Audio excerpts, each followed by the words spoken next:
Hello, and welcome to another edition of Music Plus with your hosts, Timothy Mayer and Francine LaRose. Tonight's special musical guests will be performing their own original material, a band called Lifestyle. Hello, welcome to Music Plus. In the past, we have brought to you the A's, Joan Jett and the Blackhearts, Witness, and other top talented groups. Tonight, we bring to you an original band from Philadelphia. Tonight, we present to you Lifestyle.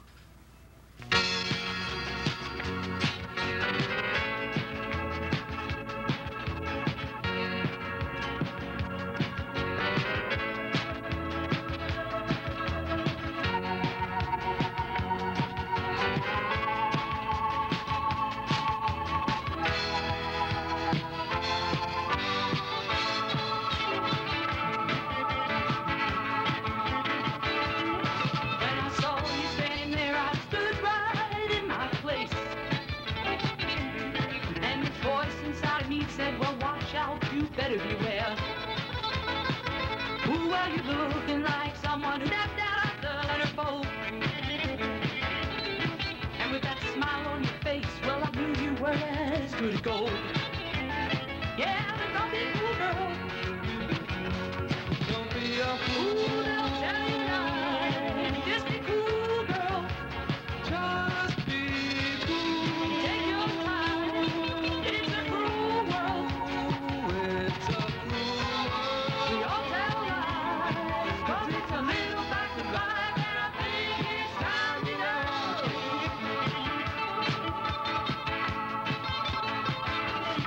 Well, I gave you my heart and whoo, you took it for a swim. I can't eat, I can't sleep, and my rent is due again. Yeah, but don't be cool, girl. Don't be a fool. Oh, they'll tell you lies. Just be cool, girl. Just be cool. Take your time. It's a cruel world. It's a cruel world. We all tell lies, 'cause it's a little fact of life, and I think it's time you know. Oh, it's a little fact of life, and I think it's time you know.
Well, I'm on the road and I'm trying to get away from you. Trying to get away. You said, come on home with me, honey, and I would surely be true. Ooh, I was jamming with the boys last night, and woo, we sound good. And this man, he come up to me and he said, hey, what I'd like to do to you. Yeah, but don't be cool, girl. Don't be a fool. Oh, they'll tell you lies. Just be cool, girl. Just be cool. Take your time. It's a cruel world.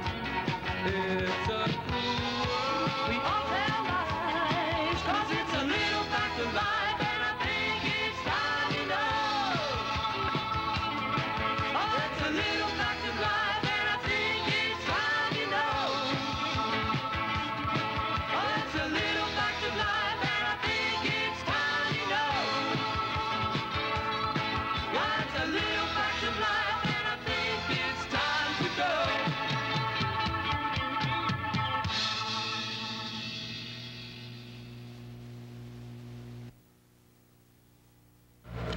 Tim Mayer back here at Channel 2. We're with the band Lifestyle. And sitting right here is the leader, Linda Crumbuck. Linda, why don't you introduce the rest of your band before we get on with the interview? Certainly. Tony White of the Tony White Group. I have Jackie Utz, guitar player. Sean Casey on the keyboards. Kevin Casey, obviously they're brothers, on the bass. Obviously. And you. Me. And you. And the song we just heard was A Little Fact of Life. Give me a little bit about the song. What inspired you to write it, or how long it took, or... Okay, the song Little Fact of Life. Right, yeah. Here we go, keep going. It's a co-written song. I write with another person, Barbara Stetto, and we both wrote the song together. It's a humorous song. It's just, you know, we're not pro-feminist or anything like that, but we present ourselves, you know, just to be, you know, have a little humor into music itself. When did this band right here, when did this all come together, this group here? We've been working together approximately 9 months. We do our studio work together. Tony's involved with his band, the Tony White Group, but he works with us on our original music. All right, Tony, what kind of music is the band that you're in? What kind of music do you used to play? We're a studio band. Well, I'm sorry, we're a club band, really. We'll be going into the studio shortly. The band used to be called Master Jam. We had some personnel problems and some changes. And, you know, as you know, in the music business, it's really involved trying to find the right people. So I got Larry Williams on bass, Donna Russo on keyboard, James Farrington on guitar, and Mindy Bozzi on vocals. Your band yourself is all original music also, right? Well, or is it? We do a lot of cover music. That's the only way to work if you want to work steady. Right. Original bands like Lifestyle, it's nice, but it doesn't pay the bills a lot. Right, you would have a tough time trying to get in as a club date, right? Because you would have to play top 40 music. Is that right? Yeah. That's not what we're going to do, though. That's not what you want to do. Is there anything like coming about a recording contract with any major, not major label, but with some labels? Have any? A few good things here and there. Right. That's about it. Don't mind him, he's a maniac. So, yes. Okay. Aren't we all? Oh, the air conditioner just got turned off. All right, fine. Now, you are going to the studio again, is that right, Sean? In a little while. We're just getting music together, some more new songs and stuff like that. All right, is this back to Fresh Tracks where you did the first? I'm not sure. Most probably we'll go back to Fresh Tracks. They were very efficient with the work that they did with us. They did a lot for us. Yeah, they created a lot of sound in our music and brought out a lot of touches to our music. How long did it take you to record the one song, that one song we just heard? That particular song took approximately 2 hours. The entirety of the tape that we did that day, however, there were 3 songs. It took us about 10 hours? 9 to 10 hours. Yeah, the guy, he really worked with us. He really did. He took all the loose ends out, and we came out with, well, the sound you hear. Is it hectic in there, or did you just get frustrated, or was it just probably... we were nervous. Yeah. Things don't work out for a while, and then you got to do it again. Then go back in it. Me and Tony couldn't get things together. Yeah. It didn't work. Didn't work, right? You get frustrated because that's a product once you hear it. It's when you're playing it, you're like, oh no, you're a little scared. But once the finished product is done, you know, the piecing together, the intermingling of sounds is, you know, what makes it tape together, as well as the engineer putting it together that way. The mixed down. What it actually was, when we first started playing it, like we were saying, the drummer and the bass player couldn't quite get it together. So we just, after a little while of playing, we just decided to sit down for a little while and get our heads together, and then we breezed right through it. That's the way it seemed to me anyway. We had no problems after that. Yeah, well, it sounded really good in the basement. The old basement. But after you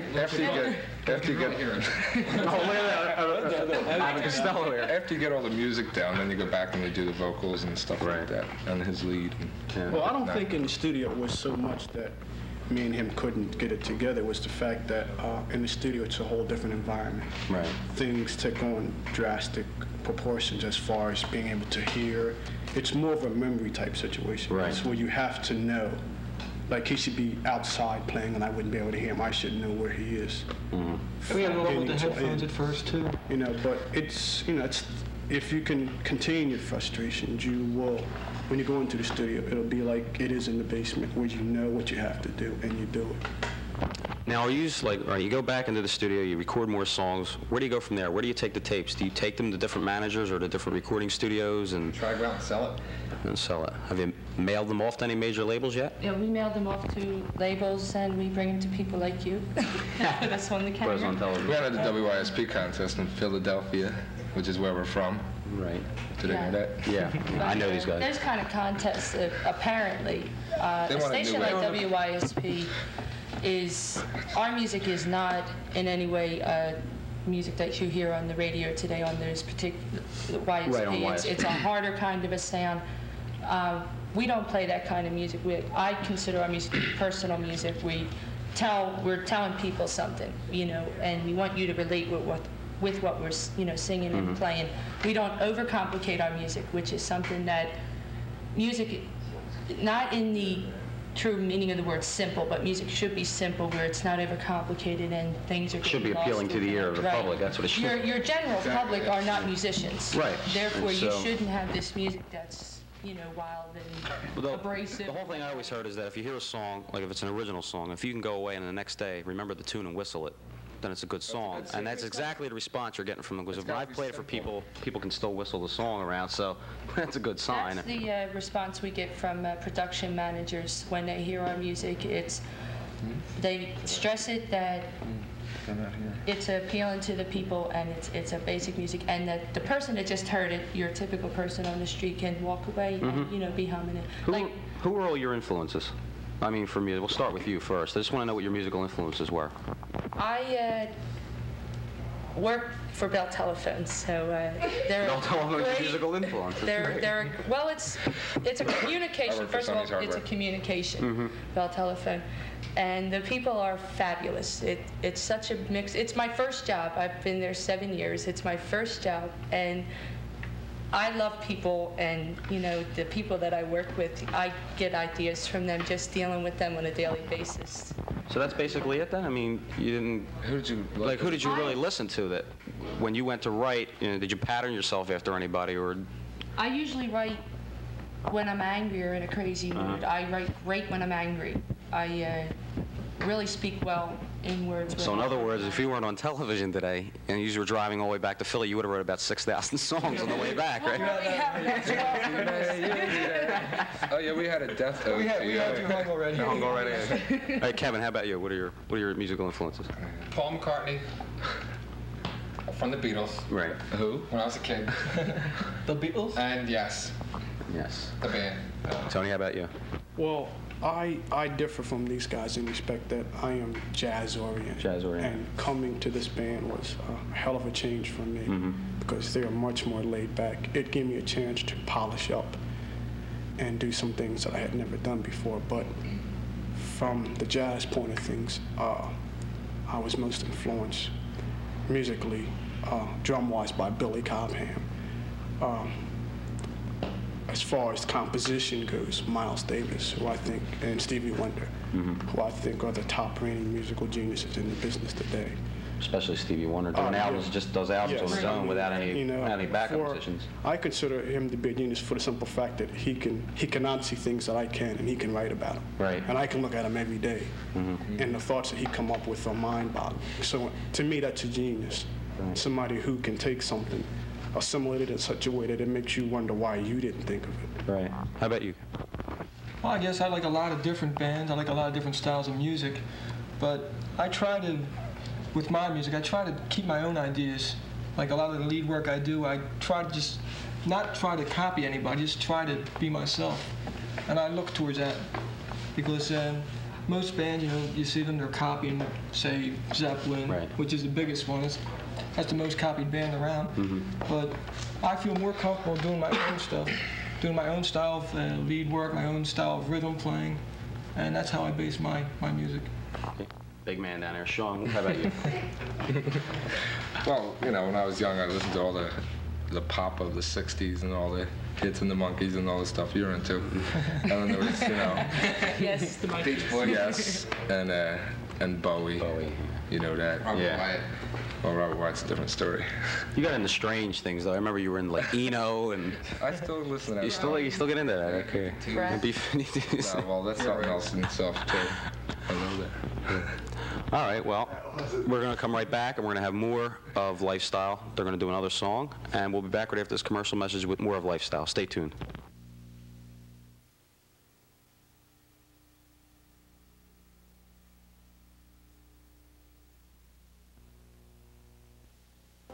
Seashore Stereo in Wildwood features the great line of Harman Kardon receivers, tuners, amplifiers, and turntables. The Harman Kardon line of stereo components boasts of super low distortion, discrete components, and ultra-wide band response for the best in audio clarity. The 700 series of mini components make this line an attractive package as well as an ultimate performer for the audiophile. Prices on Harman Kardon receivers start at $199 for the HK350 with 20 watts per channel at Seashore Stereo, 3909 Pacific Avenue in Wildwood. Take care. They're off to the movies. I need a bank loan to take my gang out. But I've got my Prism, and it costs me less than my kid's allowance. But the best part is with Prism, I get my money's worth, whether it's 4 p.m. or 4 a.m. Yeah, great movies and super sports, 24 hours a day, every day. Hey, there are a lot of imitations, but only Prism brings it all home. Prism brings it all home to you.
Now it's time for our Music Plus feature, the #1 hits from 1966 and 67.